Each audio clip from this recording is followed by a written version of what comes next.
Hello and welcome back to this week's Thought for the Week. This week's topic is all about growth. So let's get started. So when you plant a seed, it needs to do a lot of growing to help it to develop into something beautiful, for it to flourish.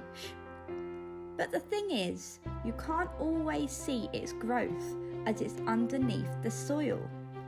It's doing all the growing to be able to support itself, to help it to grow and keep its strength. It can be a bit like that with our own lives. We do lots of growing, and sometimes it's not all on the outside. It doesn't always show, but eventually, just like the plant, the flower will bloom, and so will we. Looking back over these past few months, how have you grown? And it might just be as simple as that you've grown taller, but it could be something more, like you've learnt a new talent, a skill, a hobby even. Or it could be something more, like you've learned to be more patient, more kind, more caring perhaps. We've all learnt to be more resilient over these past few months too, as we adapt to this new way of living. The Bible talks a lot about growth too. Sometimes in life we can decide that we're going to grow and develop in certain areas, but it can feel like even though we put loads of time and energy into this, we're actually kind of getting nowhere.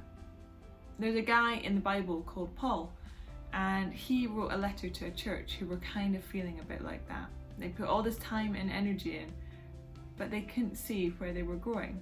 He encouraged them by saying, being confident of this, he who began a good work in you will carry it on until completion, until the day of Christ Jesus.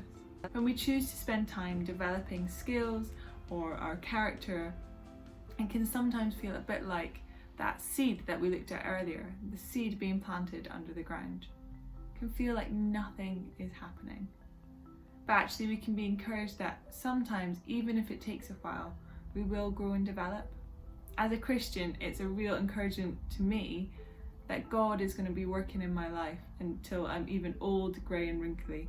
Sometimes it can be really helpful to look back at areas that we have already grown in, areas that we've developed and gained skills in. So this week we challenge you to have a think back over the past few months. What have you already been growing in? Why not check out this worksheet here to get you started? Have a great week, and we'll see you soon. Bye!